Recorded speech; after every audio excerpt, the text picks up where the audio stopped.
ქალის და კაცის ურთიერთობები ძალიან მნიშვნელოვანია. რა ეტაპებისგან შედგება? კი ბატონო, ძალიან საინტერესოა. ეს პირდაპირ მიბმულია ქალის განვითარებაზე და კაცის განვითარებაზე. არ ხდება ისე, რომ ჩვენ როცა ხვდებით ჩვენს პარტნიორს თანაბრად ვართ, ყოველთვის რომელიმე მხარე უფრო ამოწეულია, მერე შეიძლება მეორე მხარე ამოიწიოს, მერე გათანაბრდეს. ეს ევოლუციის პრინციპია, ეს იმიტომ ხდება, რომ ერთმა მეორე ამოწიოს. თუ თანაბრად არიან, მაშინ არც ერთი არ განვითარდება, ხო? ეხა მითოლოგიური არქეტიპებში ეს როგორ არის იცით? არის მოდელები, თქვათ, აი ხა ეგუტურ მაგალითებს მოვიტან, პირველი წყვილი ეს არის ჰაერის ღმერთი, სივრცის ღმერთი შუ და მისი გამასხივოსნებელი ტეფნუტი. ეს არის პირველი დაძმა, ინცესტუალური დაძმა, ნუ ეს ღმერთებში ჩვეულებრივი ამბავია. ისინი არიან პირველი twin flame-ური წყვილი, მაგრამ განვითარებით არიან საწყისოვან მდგომარეობაში. რას ნიშნავს twin flame-ური წყვილი? შენი ნამდვილი მეორე ნახევარი, ტყუპის ალისული ქვია ამას. მერე როცა გადიხარ განვითარების გზას, იქ ხვდები კარმულ პარტნიორებს. პირველი წყვილი ეს არის სარკისებური ურთიერთობა. ანუ შენი პარტნიორი განახებს სარკისებურად შენს თავს. იქ რო რაღაცა გათრიგერებს, რაღაცა ამოგივარდა, ეს რა თქმა უნდა, შენი სარკეა და შენ გირეკლავს. არის შემოbrunებული სარკის მდგომარეობაც, ანუ პირიქით ხდება ამ დროს. შენათრიგერებს ხوار? არა, რაც გაკლია პირიქით იმას ხედავ ამ სარკეში, დეფიციტს ხედავ ამ სარკეში. ამ დროს როგორ მუშაობთ? ქალს არ ჭირდება საერთოდ ბევრი ლაპარაკი.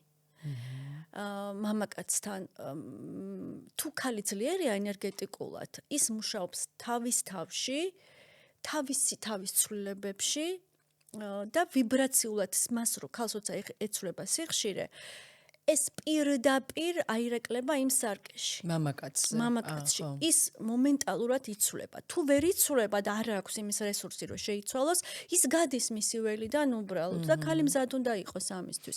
როცა ვიცვლებით, ჩვენ მზად უნდა ვიყოთ ამისთვის. მიგატოვებს თუ შენ მიდიხარ? ან ერთი ან მეორე. არასწორი სიტყვა. მიტოვება არასწორი სიტყვა. კარგი, მაშინ ესე წავა. ველიდან გადის.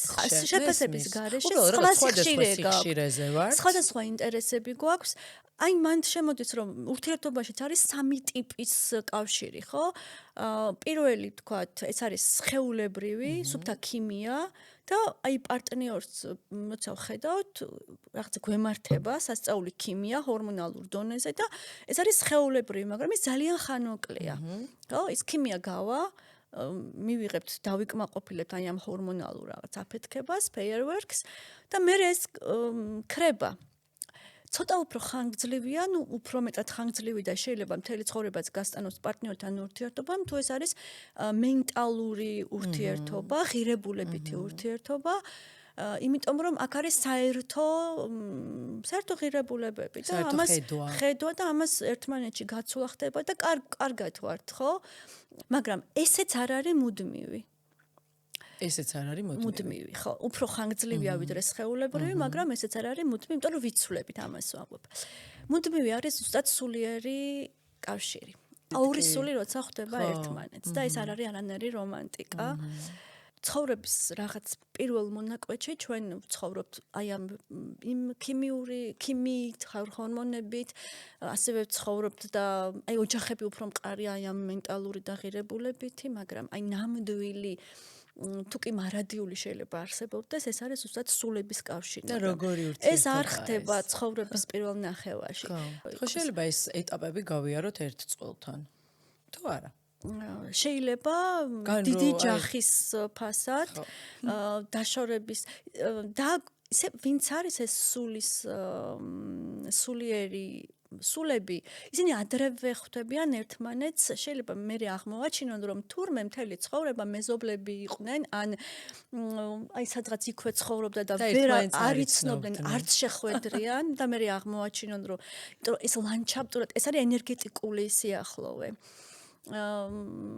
ხშირად არ მაშინ ხდებიან, როდესაც უკვე ორივეს ცალ-ცალკე შვილები ყავთ და უკვე მხოლოდ ერთმანეთისთვის ხვდებიან ერთმანეთს და არა შვილიერებისთვის. ამას უბრალოდ ხვდები რა, რომ შენ სულს ხვდები და ეხლა ვეფხისტყაოსანი არის საოცარი ტექსტი, საოცარი კოსმიური ნაწარმოები, ყველაფერზე არის პასუხები მოცემული და იქ რა გზას გადის ქალი, კაცი, ორი მოდელია მოცემული.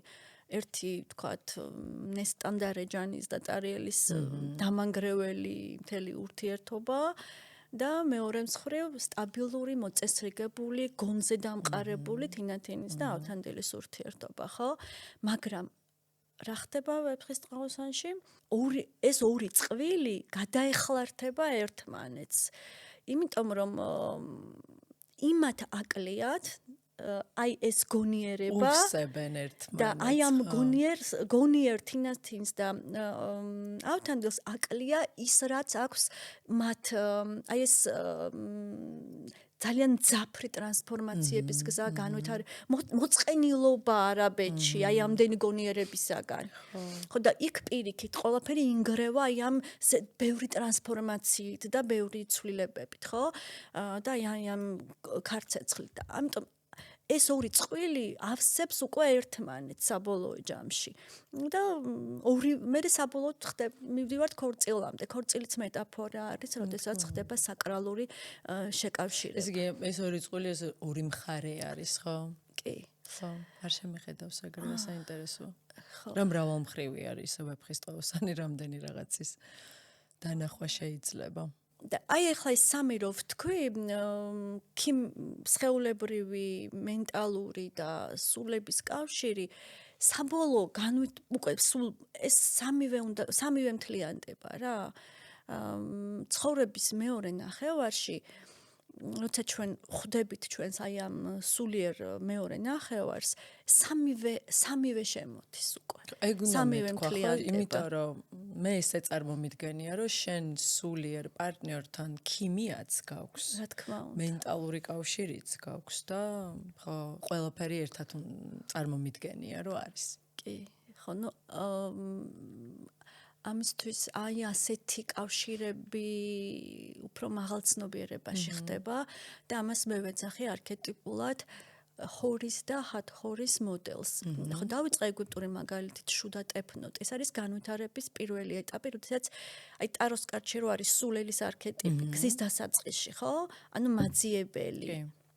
ეს არის მაძიებლის არქეტიპი სულელი, ხო? იმიტომ რომ ცარიელი ცნობიერება, ციცარიელია. მე გადის მთელ აი ამ გზას, აგროვებს აი ამ გამოცდილებას, გადის ყველა იმ არქეტიპს, რომელიც ჩვენ უმაღლეს არკანებში გვაქვს და მივდივართ თვითობამდე, ინდივიდუაციამდე, ანიმანიმუსის გამთლიანებამდე და უკვე ის ჩვენ ხვდებით უკვე ჰორის და ჰათჰორის მამაკაცი შედის ჰორის მდგომარეობაში, ქალი შედის ჰათჰორის მდგომარეობაში. ეხლა ეს რას ნიშნავს? ჰორი ვინ არის მესამე თვალი? ხო, ცნობიერების მესამე თვალი. ანუ მამაკაცი როცა არის უმაღლეს განვითარებაში, ის არის ჰორის მდგომარეობაში, მას გახსნილი აქვს ცნობიერება. და ქალი არის ჰათჰორის მდგომარეობაში. ის არის ის, ვინც ინახავს აი ამ ცნობიერებას, მესამე თვალს ინახავს, რომ ჰათჰორი სემანტიკურად ნიშნავს ჰორის სახლს ნიშნავს. სიტყვით ნიშნავს, ჰათჰორი ნიშნავს ჰორის სახლს. ანუ ცნობიერების შემნახავი. ხო, მცველი. მცველი, შემნახავი თუ სახლი არ ექნება ისიც განიბნევა და დაიკარგება, ხო? ყველაფერს სჭირდება საყრდენი საფუძველი, შენახვა, გაფრთხილება და ამისთვის არსებობს ანიმა, შენივე ანიმა, კაცისთვის, ქალი, რომ ეს შეინახოს. და ქალი არის სახლი მამაკაცისთვის, აი ამ შემნახავი სახლია მამაკაცისთვის.